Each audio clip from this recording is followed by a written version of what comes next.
¿Qué tal? Hoy estamos de nuevo en la entrevista con una mujer muy interesante, inteligente, de carácter, como ella misma se describe, la doctora María Marván, que es socióloga, politóloga, fue consejera del IFE y fundadora del Instituto Federal de Acceso a la Información.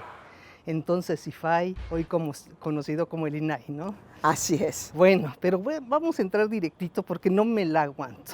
Andrés Manuel López Obrador, nuestro presidente actual, dice que el INAI no sirve para nada, que realmente ha sido un gran fracaso. ¿Qué dices a esto tú, fundadora?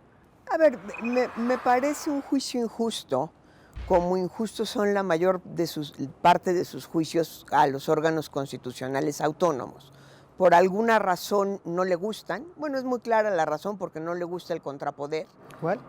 No le gusta el Ah, contrapoder, no le gustan las instituciones que contienen al poder. El IFAI es una institución de contrapoder, claramente.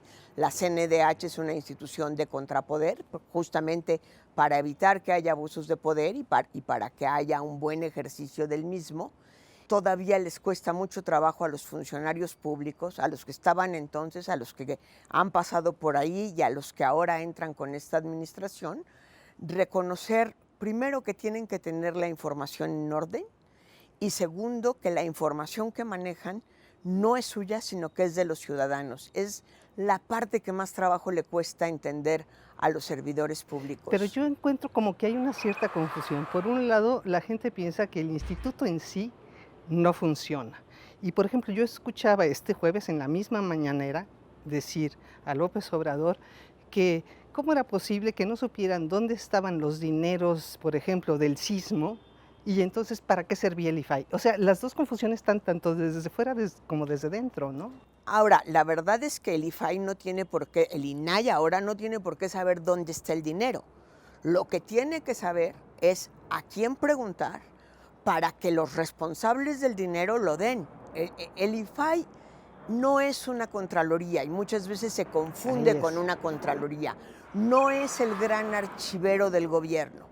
El IFAI lo que hace es el INAI lo que hace es proveer un sistema mandatado por ley, no por otra cosa, a través de la cual cualquier persona, ni siquiera tiene que ser ciudadana, puede preguntar a cada una de las instituciones de gobierno y del Estado, incluido el Poder Legislativo, incluido el Poder Judicial, dónde están sus documentos y pedirle que se los entregue. Entonces, no es el IFAI el que tiene que saber dónde está el dinero. El IFAI, el INAI tiene que saber cómo orientar al ciudadano para que pregunte. La gran mayoría supongo que llegó a la Ciudad de México. Otra parte debe haber llegado a Morena. Recordemos que Morena estableció un fideicomiso, muy cuestionable, por cierto. Hablando de los dineros Hablando de los dineros del sismo. Hablando Uh-huh. de los dineros del sismo. Y el ciudadano lo que tiene que hacer es preguntar. Y a partir de eso, poder conseguir la información. Si el servidor público no documenta la información y tenía la obligación de haberla documentado, el INAI, gracias a esta nueva ley, puede obligar a las dependencias y entidades a que produzca el documento que dé cuenta de sus acciones. La verdad, a mí me cuesta mucho trabajo aceptar que no funcione. Una cosa es que no le guste, que le incomode. Parte de su enojo tiene que ver, por ejemplo, cuando una periodista reconocida empezó a tratar de buscar el proyecto para el aeropuerto de Santa Lucía, lo pidió a Presidencia, lo pidió a Secretaría de Comunicaciones y Transportes, lo pidió al Aeropuerto Internacional de la Ciudad de México, lo pidió al Ejército, en fin, fue a muchas instituciones y claro que le enojó que en todas le dijeran que no existía el proyecto. Ese no es problema del IFAI. Es problema de que no existe el proyecto. Pero ¿a poco ese es el origen del enojo de Andrés Manuel? No, el enojo de Andrés Manuel es de siempre, desde que fue jefe de gobierno, que fue cuando empezaron los institutos de transparencia. Fue muy rejego para que en el Distrito Federal, entonces Distrito Federal, hoy Ciudad de México, hubiera un instituto de transparencia que sirviera. Con el mismo pretexto de ahora de la austeridad republicana, consideraba él y sus asesores que crear un instituto era muy caro, entonces le fueron dando largas. Finalmente se creó un instituto, hizo todo porque no funcionara, entre otras cosas no darle presupuesto, y su encono realmente viene de cuando le pidieron el dinero, el fideicomiso y transparencia en el fideicomiso, en el que por cierto participaba Riobó, de la construcción del segundo piso, y estuvo reservada esa información muchos años. Después, muchos años después, yo creo que para la elección de 2012, sacaron algo en un sitio de internet, pero que no era ni de lejos las cuentas de cómo se construyó el segundo piso. Por eso ahora dice, ahí están las cuentas, las pueden ver, pero las cuentas se entregaron muchos años después de manera muy incompleta y desde luego no hay manera de seguir una suerte como de auditoría ciudadana desde que se licita la obra, cómo se hace, de dónde reciben dinero. Toda esa información se metió a un fideicomiso para que no se pudiera abrir.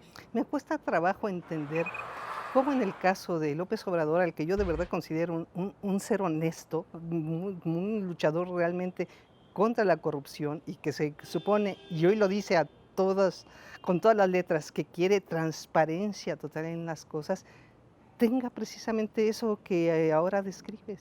Yo creo que hay que entender a López Obrador. A mí me parece una persona muy compleja, mucho más compleja de lo que la imaginamos. Para él se considera a sí mismo honesto, lo que no quiere decir que le guste la transparencia. Lo que él cree es que los ciudadanos tenemos que tener fe ciega en él porque él es honesto. Y yo sí creo que sea una persona honesta, no tengo por qué poner en duda. Pero para él la corrupción no es una cuestión ni de legalidad ni de procesos legales. Es una cuestión de moral, es una cuestión inclusive religiosa. En todo su discurso, que es realmente muy, muy religioso, siempre habla de hay que ser buenos. Nuestra obligación es ser buenos. Inclusive ha dicho, mamacitas, así lo ha dicho, cuiden a sus hijos porque ustedes tienen que hacerlos personas buenas. Él se considera a sí mismo bueno y por lo tanto no entiende que el ciudadano pueda desconfiar de él. Por eso le molesta tanto la transparencia, porque la transparencia es pedir evidencia legal y documental de que hizo las cosas bien. Para él eso lo siente, no sé si una amenaza, pero sí desde luego un insulto. Esa es mi interpretación, pues por supuesto nunca lo ha dicho así. Puede ser.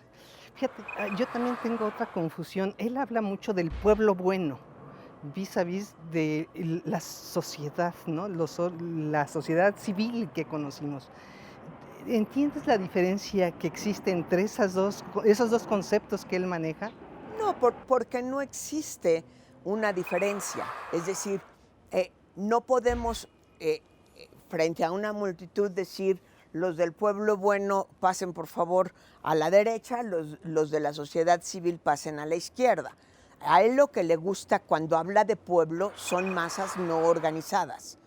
Y la sociedad civil es parte de ese pueblo bueno, pero que se organiza con propósitos específicos para lograr cuestiones muy puntuales. A diferencia de un partido político, que es una organización de la sociedad civil, aunque hoy esté en el marco del Estado. ¿Y no será que él considera que esos grupos de la sociedad civil que finalmente dieron nacimiento, por ejemplo, al propio IFAI, son más bien grupos de derecha, un poco esos grupos fifí que él llama? Él considera que la única organización de la sociedad civil es de derecha, cosa que yo no puedo estar más en desacuerdo. las considera de derecha, las considera neoliberales, los considera intermediarios innecesarios, los considera intermediarios que viven del presupuesto público. Algunas instituciones de la sociedad civil sí reciben dinero público, otras no. Ahora ninguna, porque además por decreto ya decidió que ninguna podía recibir. Yo creo que lo que a él no le gusta es una sociedad que se organiza no bajo sus términos. Finalmente yo creo que así como él cree que porque él es bueno todos le tenemos que creer, él no cree en más organización que la suya. Pero tú no dirías que finalmente el IFAI nació como un organismo pues muy de altura, muy fifí, como diría él. A ver, lo que pasa es que vamos definiendo Estamos hablando de 2002, 2003, ¿verdad? Vamos definiendo fifí. Yo creo que para él Con fifí buenos es un sueldos, insulto. A ver, sí tenía sí. buenos sueldos, sí se institucionalizó con una categoría importante dentro de la administración pública. La razón además era porque los comisionados teníamos que vivir de eso. Y finalmente, aunque a él no le guste reconocerlo, dentro de los sueldos hay una jerarquía. Lo discutimos mucho cuando empezamos. Y dijimos, a ver, si nos ponemos sueldo de jefe de departamento, ¿qué secretario nos va a levantar el teléfono? Ninguno, ninguno. Porque así es la estructura jerárquica de un gobierno, no por otra razón. ¿Sí? No teníamos sueldo de secretario, teníamos el sueldo más bajo de subsecretario. Sí era un buen sueldo, finalmente hay que reconocerlo. Pero creo que si a eso le llamamos fifí, pues sí nació fifí. ¿De cuánto era ese sueldo en ese entonces? Ese sueldo era entonces de un poquito más de lo que ahora gana él. Y por cierto, se ha mantenido prácticamente en lo mismo desde 2013, que eran como 130,000 pesos, hasta donde yo me acuerdo. Doctora María Marván, yo recuerdo que cuando nace el IFAI, nació con un gran prestigio y realmente se consolidó muy rápidamente. Todos aprendimos a utilizar los instrumentos, pero no se perdió en el camino. A ver, permítame, yo creo que construimos un gran prestigio. Y creo que construimos un gran prestigio. Es feo hablar en primera persona, pero finalmente fuimos los primeros 5 comisionados. Sí teníamos una gran preocupación de no convertirnos en un elefante blanco, de ser una institución que sirviera y que sirviera a la ciudadanía. Por eso, por ejemplo, inventamos, en aquel momento se llamaba el Sistema Informático de Solicitudes de Información, SISI, que después migró a Infomex, para que realmente cualquier persona tuviera a su alcance hacer solicitudes de acceso a la información. Creo que ahora se ha ido complejizando la labor del INAI. A mí no me gusta la ley de 2015, lo he dicho muchas veces. Es una ley que por querer ser tan perfeccionista convirtió en el trabajo de los comisionados en un trabajo mucho más complejo. Le pongo un ejemplo que me parece importante que conozca la gente. La ley de 2003 tenía 17 obligaciones de transparencia, algunas de ellas con incisos. La ley de ahora tiene 48 obligaciones de transparencia con muchísimos incisos. Y además todavía hay obligaciones especiales para los partidos políticos, para el INE, para la Comisión de Derechos Humanos, para el Poder Judicial. Es decir, un sujeto obligado tiene que tener en Internet información de más de 100 o 150 cosas distintas, sin exagerar. Es una locura. Es una locura. En primer lugar, porque si yo tengo que poner 150 y no pongo una, la más importante, a ver cuándo se dan cuenta. Claro. O sea, es mucho más difícil vigilar que las cosas se estén haciendo bien.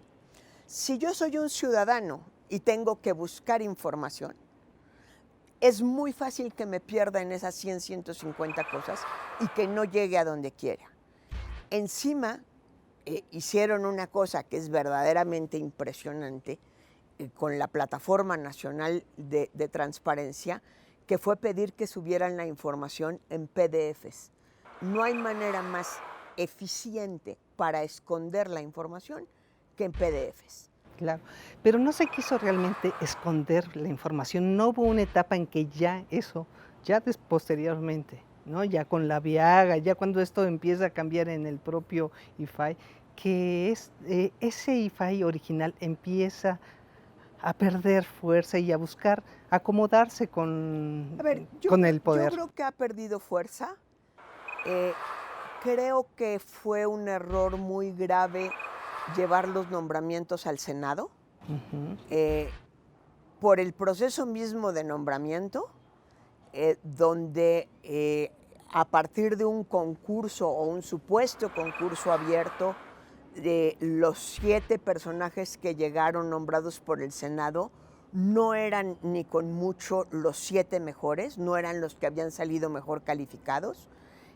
Hubo nuevamente una repartición de cuotas entre los partidos, entre el PRD, el PAN y el PRI. Uno de los comisionados que llegó nombrado respaldado, digamos, por el grupo Atlacomulco, no estaba ni siquiera en los primeros 30 lugares. ¿Hoy está funcionando el INAI? ¿Lo está haciendo Yo bien? creo que sí funciona. Yo creo que sí funciona con toda honestidad. Creo que sí tienen ciertos problemas, ya han entrado nueva gente, han ido cambiando la Plataforma Nacional de Transparencia para que sea un poquito más amigable, para que funcione un poco mejor, pero sí creo que el que mucho abarca, poco aprieta. Entonces, ¿no cree que merezca desaparecerlo como quiere el presidente? No, de ninguna manera. ¿Qué de pasaría ninguna si manera. se desaparece? Lo que pasaría es que otra vez no volveríamos jamás a encontrar información del gobierno. Hoy por lo menos saben que los ciudadanos la pueden pedir, la piden, y si revisamos la cantidad de información que se entrega, pues sí se está entregando información. Lo que pasa es que a veces les duele que se entregue información. Hay un caso muy reciente que fue realmente, yo creo que una gran decisión del INAI que molestó mucho al SAT, en donde dijo tienen que entregar cuáles son los adeudos fiscales y cuáles son las grandes compañías que tienen condonaciones fiscales. Y fíjense, hay cosas que son sorprendentes. Desde 2002 que se hace la ley de transparencia hasta la fecha, 2003 que empiezan a poder hacer solicitudes, información que el INAI determina que es pública, evidentemente es pública para todo el mundo. Es decir, si yo pido un contrato, no me lo entregan a mí, María Marván, y mucho menos me pueden decir, y usted no puede hacerlo público. Eso no es lo que determina el INAI, a menos de que estemos hablando de datos personales, que ese es otro caso. Cuando estamos hablando de información pública, lo que el INAI determina, para decirlo de manera muy simple, es, este documento es público, te lo solicitó María Marván, tienes que entregárselo, y como es público, a ella y a quien lo solicite. Es más, lo puedes subir a internet o lo deberías de subir a internet para que quien lo quiera encontrar, lo pueda encontrar. Claro, esa es la maravilla. Esa es la maravilla. Hubo un desafortunado evento hace, ¿qué será? 3, 4 meses, no recuerdo, pero por ahí, en donde en una resolución del IFAI se ordenó entregar la información. Uno de los comisionados, el comisionado Joel Salas, subió la información que se entregó a su Twitter y le escribió un funcionario del SAT en amenaza. Y ahí están los twitters, ¿eh? Sí, y le dijo, la información es confidencial. Es decir, ese funcionario, cuyo nombre no recuerdo con toda honestidad, no ha entendido nada de lo que es la ley de transparencia. Entonces, ¿qué es lo que no funciona? ¿El INAI o los funcionarios públicos que no quieren entender lo que es una política de transparencia, lo que es una política de acceso a la información y también, por supuesto, lo que es una política de protección de datos personales? Lo vivimos cuando entró Calderón, lo vivieron mis compañeros, yo ya no lo viví cuando entró Peña y lo están viviendo ahora. Cada cambio de sexenio hay que empezar prácticamente de cero. Porque hay una cosa que sucede mucho, y eso sí lo experimentamos. cuando el secretario del ramo, el secretario de Economía, el secretario del Trabajo, el secretario de Energía, le interesa la transparencia y su orden es realmente de entreguen la información, sí viene en cascada una reacción de subsecretarios, de la unidad de enlace, de directores de área, de decir, el jefe dijo que había que entregar la información, o la jefa dijo que hay que entregar la información, hay que entregarla. Cuando desde la cabeza se dice, nosotros no entregamos información, y créame que había esas órdenes, wow, entreguen lo menos posible en todos los sexenios, se entrega menos información.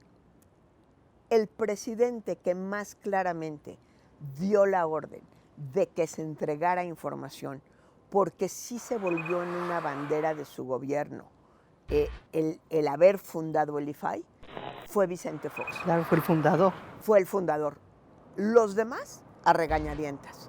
Nadie tan honestamente como López Obrador, porque, insisto, sí es una gente honesta, nadie tan honestamente como López Obrador ha dicho, a mí me disgusta la ley, a mí me disgusta la institución, me parece que no debería existir. Pero yo creo que si no existiera, regresaríamos a la época en la que ni siquiera sabríamos cuánto gana el presidente, porque tendríamos que estar a sus dichos. Vale la pena recordar que por ahí de 97-98, Sergio Aguayo, como pionero de eso que ahora se llama litigios estratégicos, que se usan mucho más, se paró un día cerca de Los Pinos, entregó una cartita y vía el artículo 8º de la Constitución por derecho de petición, dijo, quiero saber cuánto gana el presidente. Y no se lo dieron. Llegó a la corte, ¿no? Llegó a la corte. Sí. Le contestaron que no era de su incumbencia. Supongo que con palabras más jurídicas y menos coloquiales como las que estamos usando, pero le dijeron prácticamente, ¿y a usted qué le importa? Es cierto. ¿Sí? Sí. Se amparó porque estaba ejerciendo el derecho del 8º constitucional, llegó a la corte y la corte dijo, efectivamente, no es de su incumbencia. Sí, a usted no le lastima en sus derechos saber o no saber cuánto gana el presidente. Y se mantuvo oculto. Sí. Y eso con todo el escalafón, y eso con la cantidad de gente contratada. Gracias a la transparencia hoy podemos saber si la gente realmente trabaja en las instituciones o no. Y a propósito de estas posibilidades y de estos enojos, pues también hay un pleito del propio presidente con otro gran organismo que es la Comisión Nacional de Derechos Humanos, y le ha contestado de una manera muy brava. ¿Usted cómo ve también ese pleito? Volvemos a lo mismo. No le gustan los contrapoderes.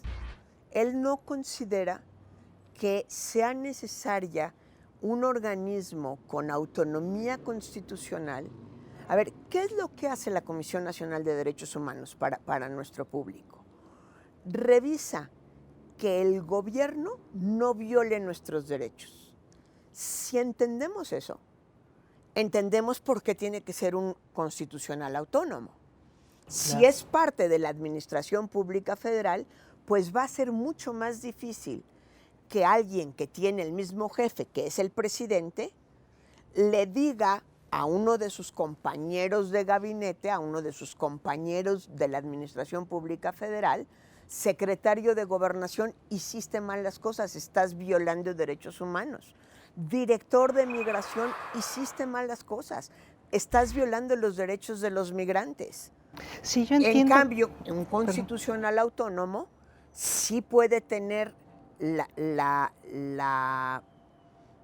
frialdad, entre otras cosas, porque no depende del presidente, de decir, con todo respeto, pero aquí la regaron y hay que corregir.